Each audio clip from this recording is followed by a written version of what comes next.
Aloha and welcome to Inside Hawaii Real Estate. I'm Will Tanaka with my co-host, business partner, and wife, Leonie Lam. Thanks, Will. Together as full-time realtors, we're bringing you the latest in Hawaii real estate. And we have a very special guest today with us. We have Kai Brown, broker from Compass. And, Kai is an expert in affordable housing and new home construction. She's going to be sharing her insight and perspectives about our current housing market, new construction affordability of homes in Hawaii, and the solutions available for attaining affordable housing. She has over 20 years of experience in Hawaii real estate. And in the last 10 years of her career, she specialized on 4 sales teams as a sales manager on 2 of those for new home projects. And so with the majority of those offerings being centered around affordable housing. So your background is pretty incredible, Kai. It's very unique. So we were hoping maybe you could just tell us a little bit more about that. Sure, and thanks you guys for having me back. It's nice to be a repeat guest on your show. So I appreciate that. It's always so much fun to be here. I would definitely say that being involved with multiple sales teams has been a unique experience. One of the benefits of it that I have found is that because of the amount of buyers that I'm in front of, maybe a typical agent has 5 to 10 buyers a year, but when you're running a sales team, you're hearing stories from hundreds, if not thousands, of buyers. So it gives you a really unique perspective of being able to take their stories and take how these programs work or don't work for them. And I'm in a unique seat where I can take that to the government agencies and hopefully help them improve the programs over time. So that's probably one of the aspects that I enjoy the most about it. That's huge. And you're right. I mean, because a regular sales agent would help, numerous buyers, first-time home buyers, et cetera. But you're getting the insight into the real stories from not only your buyers, which you have many, but also from your sales team's buyers. And you're kind of aggregating all of that information and being able to kind of globally package that and share that information with stakeholders in the government who are actually able to affect change or adjust or create programs that are more suited towards the actual needs of Hawaii buyers. Exactly. That is amazing. And, there is so much to unpack, but we often work with buyers. And right now, the interest rate environment is fluctuating. I think all throughout last month, this month, I mean, it's kind of, been all over the place a little bit on the higher side. And then in addition to that, there's rising insurance costs. And so when I say insurance, I'm speaking specifically to homeowners insurance costs, association for condo insurance costs, hurricane insurance costs, et cetera. So in your opinion, or just kind of wanting to get your perspective, is it the right time to buy? We just heard from our clients yesterday, and they were asking us if it's a slow time in the real estate market because they heard it was slow. And we're not feeling that it's slow, especially for single family. I think that it is a challenge for condos in our market right now, but definitely for single family, I'm not seeing any real slowdown. And I think it's because of the supply and demand situation. But anyway, just wanted to get your perspective. Yeah, for sure. And I get that question all the time as well. Everybody always wants to know, is it a good time to buy? Is it a good time to buy? How is the market? What's happening, right? So I think before answering that question, it's important to have a little bit of context. I always have to give a disclaimer as well. I'm not going to predict what's coming in the future, right? None of us will, because all we can do is look at the past. That's all we can do.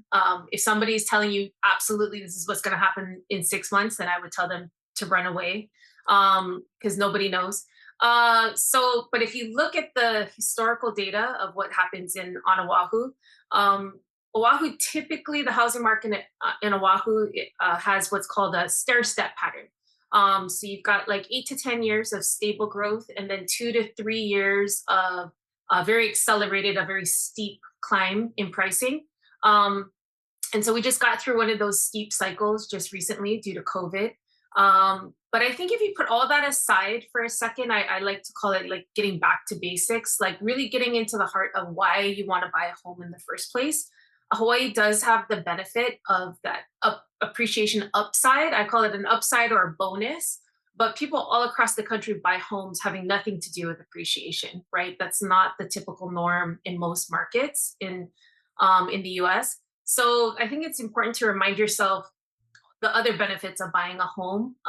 You have a controlled monthly expense if you have a 30-year mortgage, a fixed 30-year mortgage. There's tax benefits to buying your own home. And most importantly, especially for me, is freedom in your own space. I do not like being told what to do. You guys have known me a long time.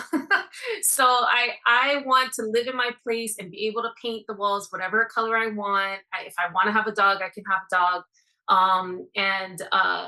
So that freedom in your space, and that you get to use it how you want. And then finally, it creates the stability. I had a client once that got asked, he had to move 4 times in 12-month period of time because he was renting, and he just had like an unlucky rash of like, oh, hey, by the way, you got to move out next month, and so there's like just that desire to have control over, you get to decide when you leave, right? Not somebody else. So I would, in answer to the question, that was a very long answer. But the short answer is I believe it's the right time to buy when you're ready to buy. And my personal belief is that the sooner the better. Ooh, that's like a mic drop already at the beginning of our show. It's the right time to buy when you're ready to buy. But I kind of like that because, growing up, my parents always rented. They've never owned a home. They've all, rented all my life growing up. So I never knew what home ownership was about. I remember when things broke, they would call the landlord. The landlord would hire a plumber, or they would just come out themselves and fix it. So I didn't really know too much about home ownership until I was an adult. And there's a lot of renters out there, whether they're just out of college or in their 30s or 40s. And does it, kind of thinking about, okay, when is the right time to buy, or does it make sense to continue renting, especially with the home prices? I mean, let kind of dig into that a little bit further because of my own personal situation growing up. Yeah, and mine was very similar, actually. I mean, I actually helped my own parents too build wealth through real estate. I didn't grow up with where we owned our own home, and I think that was somewhat common, like at that time. And I think it's something it's really easy to get into it, and it's known as like the rental trap, where you get stuck. And part of it is the misconception of people say, well, I'll buy when it gets cheaper. I'll buy when prices go down. But what they don't realize is that home prices and rental prices are actually tied together. So they move together. So if home prices go up, rents will go up as well. If home prices go down, rents will go down because they move together. I used to have these two cats that would follow each other around. It's like that. It's home pricing is actually a leading indicator of what rents will follow home prices, basically. So of course, like on a short-term basis, if you just move to an area and you're just living there, you're trying to find a neighborhood that you want to buy in, it can make sense to rent for a short term. But I think what often happens, and like the story you shared, is like you get caught in this rental trap, and you're all of a sudden you're living there for 10, 20 years, and all that rent that you put towards somebody else's mortgage is just gone, right? Rather than paying your own mortgage and building equity. So it's a real easy trap to get stuck in. And what often happens is by the time you really try to get yourself out of it, you've priced yourself out of the market and you can't get in anymore. So it's something to, again, I would say the sooner the better, as soon as you can. times when people are looking at purchasing something, especially for the first time, where they have been renters perhaps or something, oftentimes they're going to look towards maybe a point of entry of being buying like a condo unit because, it's less expensive potentially than a single family home. And so they'll kind of look at a condo unit. And, one thing that is super hot in the news right now is about insurance, and it's homeowners insurance, it's hurricane insurance, it's all of those things. And it's really hot because, for example, we had a listing where a buyer had to cancel because they weren't able to get adequate homeowners insurance. So we're seeing across the board insurance rates are going up, and it has to do, it's a national thing, but it's also a local thing that's really affecting us here. And we've spoken to colleagues that are, in the insurance industry, and there are steps that are being so-called taken to improve things, but it's not a very great situation right now. So it's just a huge issue, and just kind of wanted to get your thoughts on that.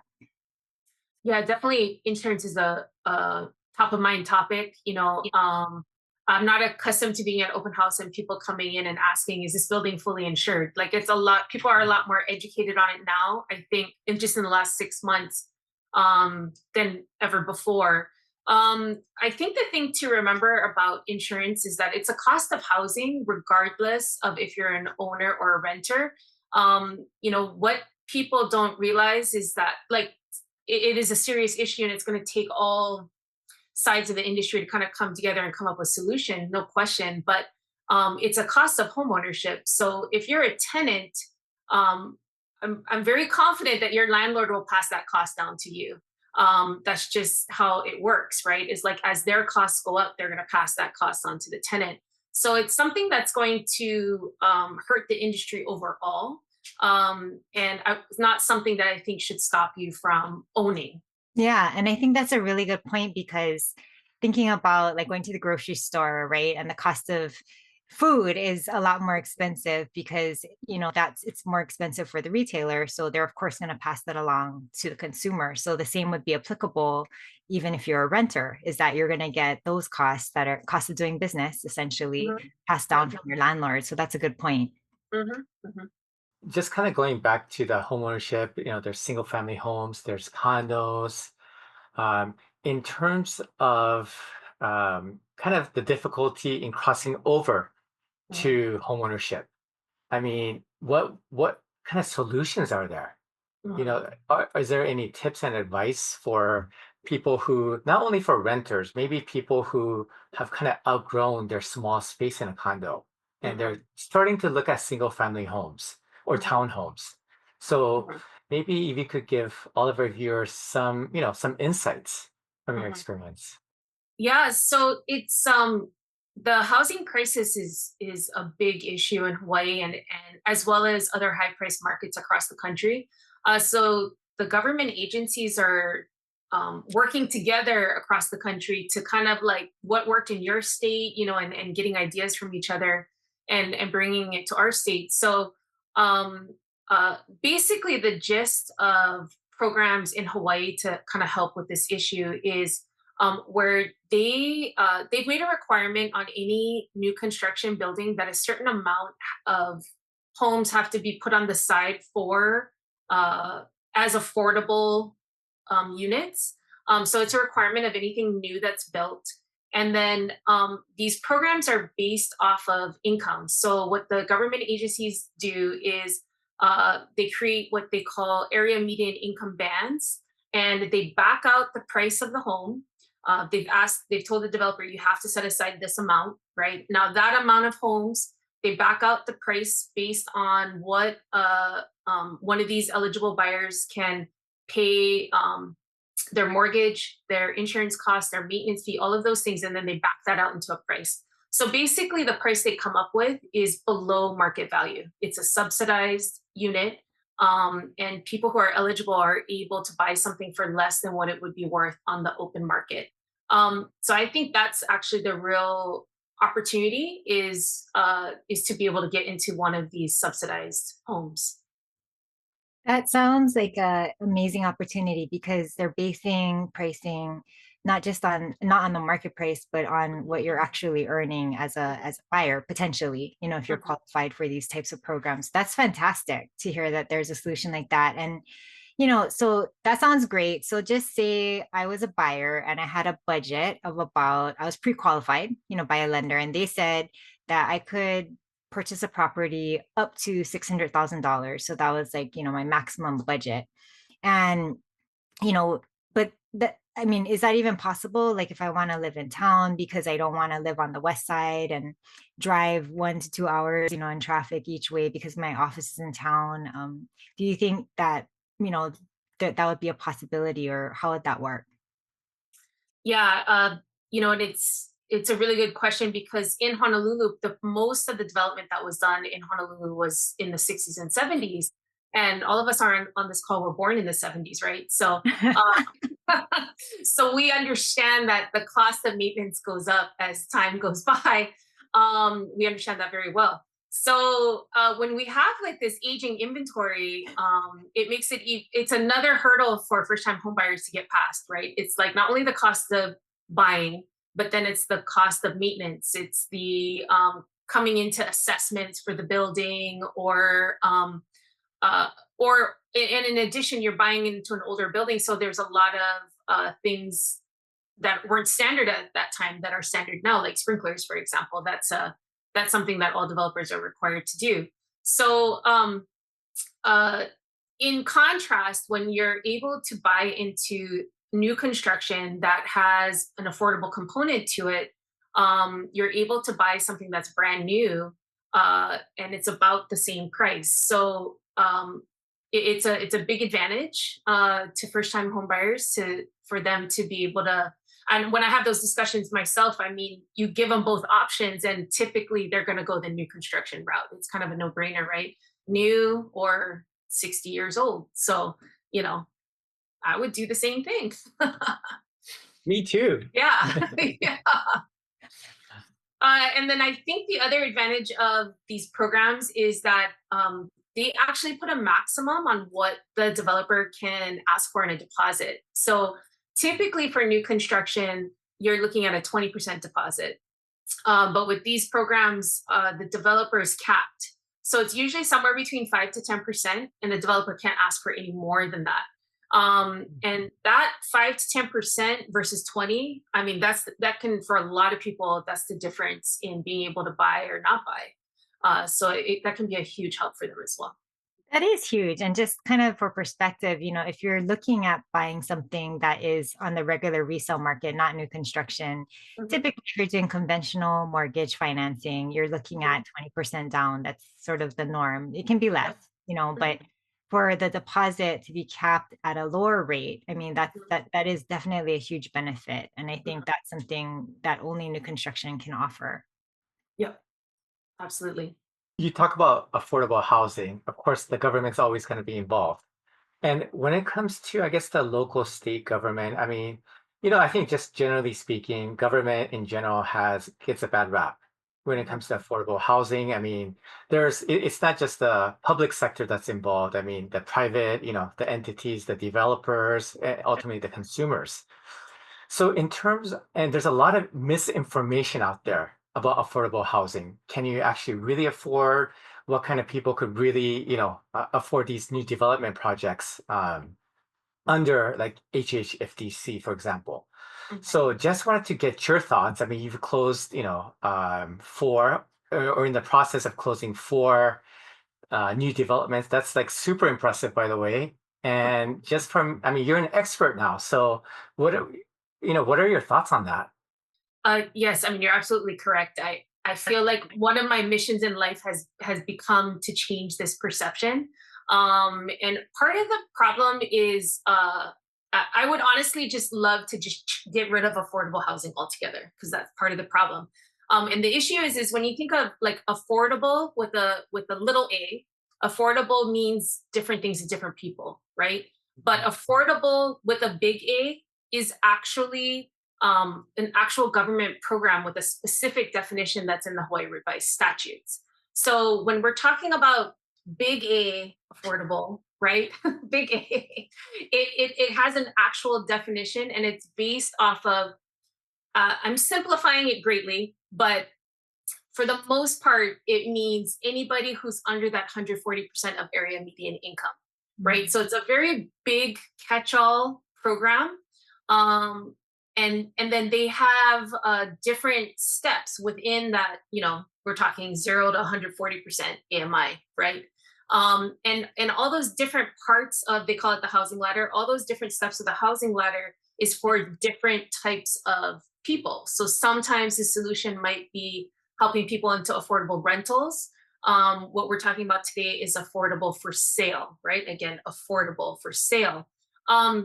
So if you didn't have, the government is looking at it from the perspective of, you need to provide assistance in all the different categories. You can't just, for example, just help the lowest categories and then nothing in between, right? Then that's how we lose our entire middle class. So typically the buyer that's looking at the for sale programs is 80 to 140% area median income. And those are the people who have choices. One of the choices they have is they could move to the mainland, right? And these are all of our workforce, right? Like our hotel workers, our teachers, our engineers. If they can't afford to buy a home here, they can move to Vegas or Seattle or one of those places. So the programs are really designed to try to keep the middle class here. We don't want Hawaii to only be for the ultra wealthy. We need to have it in all segments. So yeah, that is I have a real bone to pick on whoever came up with that term. We should change it, because it does create a lot of confusion.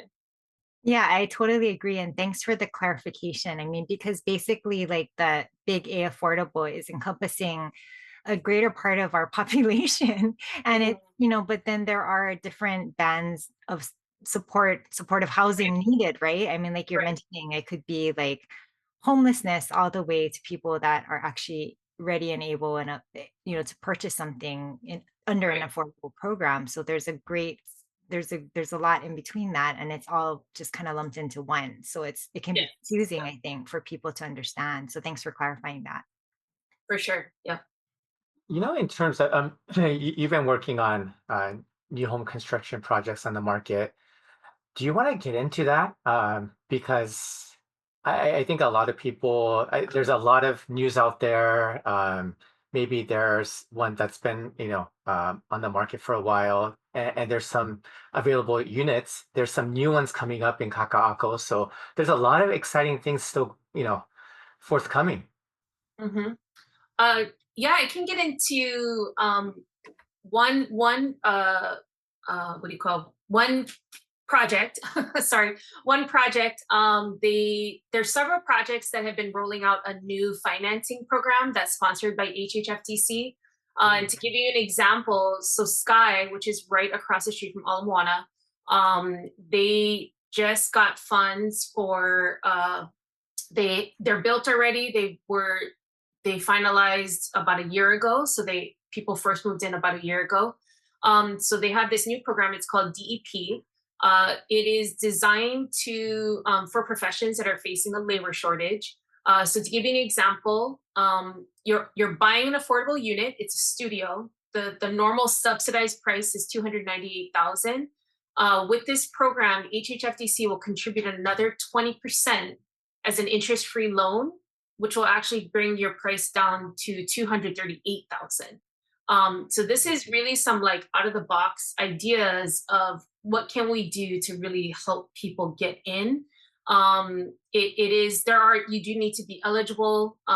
This program is designed specifically for education, law enforcement, healthcare workers, government workers, again, professions that are facing a labor shortage. So, but again, it's showing like how you really got to get out of the box and combining programs. It's not going to just take one. It's really hard for people to get started. And this DEP program is a city and county program that's specific to our county, basically. It's actually a state program. It's implemented by HHFDC, but it was brand new. First started with Kuilei Place about a year ago. So they rolled they've been rolling it out to other projects since. So Well, yeah, that's I think you'll be seeing more and more of it. Yeah, I think you will yeah, be seeing. no, thanks for priming us on that because that sounds incredibly interesting and like a Yeah. great solution potentially for Mhm. someone who's looking at doing this. And it just kind of gives more incentive to go further into it and understand more. Yeah, yeah. That's great to hear their solutions. And kind of just wondering too, about, so we're talking about new home construction, we're talking about all these benefits of it, we're clarifying affordable and all that. But in terms of if someone was kind of like listening and they're like, oh yeah, like I am interested, in learning more about not just the financing and the programs available to me as a buyer, but what is even available on the market right now for new construction or what's coming up in the pipeline that you know about? What can you share with us? Yeah, for sure. I already mentioned Sky was one.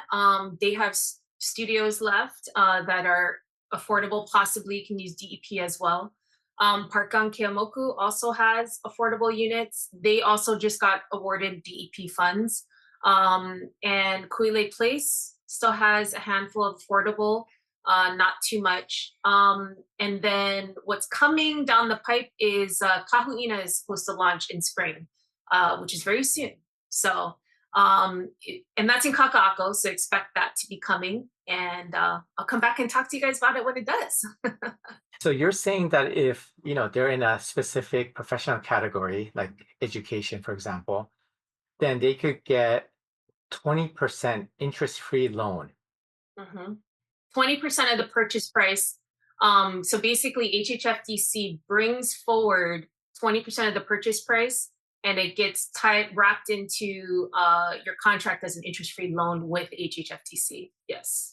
And of course, you would have to stay there for possibly 7 to 10 years, depending on the project. Depending on the program. Or maybe So more. Yeah. DEP is almost like, I call it like a program within a program. So it's like an add-on. So if you're buying an affordable unit, right, and then it has whatever requirements that affordable unit has, and then the DEP is like an additional tool that can help you with the financing. Like if you think about a fee simple property for, in the low $200,000 in town, even if it's a studio, if it comes Yeah. with parking, my goodness, people might think, wait, is this for real? Is this a leasehold property? No, Yeah. it's a fee simple property in the heart of town. And brand new. And brand new. How awesome is that? I mean, this is Yeah. pretty exciting.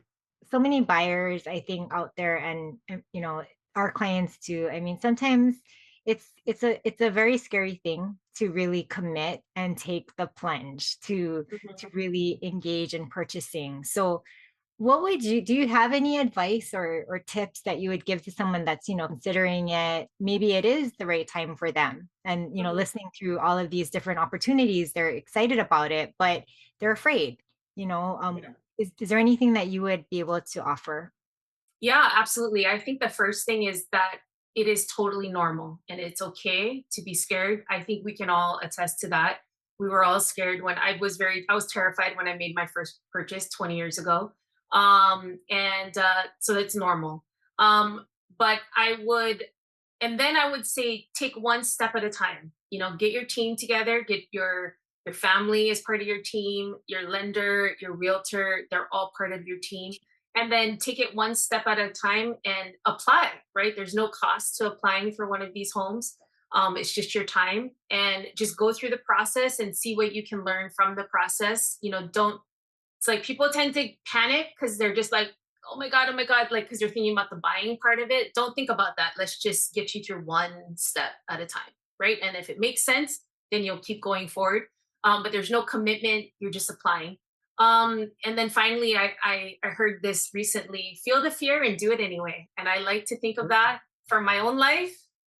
Fear is part of life, but I can't like stay in my bedroom all day long, 24/7, right? So feel the fear and do it anyway. I love that. And I think going through the process of applying for a new home project, whichever one it is that's available or that you're interested in, it's no cost. Like you said, no commitment, right? There's no cost to apply. And you can learn a lot about your own financial situation and what you are ready for, not ready for by just going through the process. It does cost you your time and effort, but no actual cost up front. Yeah. And no commitment. It doesn't say you're going to buy anything either. You're just going through just go through the process one step at a time. Don't get too far ahead of yourself. I'm sure you do the same. I tell it to clients all the time. One step at a time. You're going too far ahead. So, and that's how people get overwhelmed and scared and then they don't do anything, right? So, one step at a time. We love that. Man, you were amazing again.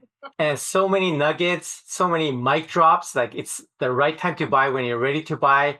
Don't stay in the rental trap and feel the fear and do it anyway. So thank you so much, Kai Brown. That was amazing. We learned a lot as always. Thank you. Thanks, you guys. Always fun to be here. And aloha. Aloha.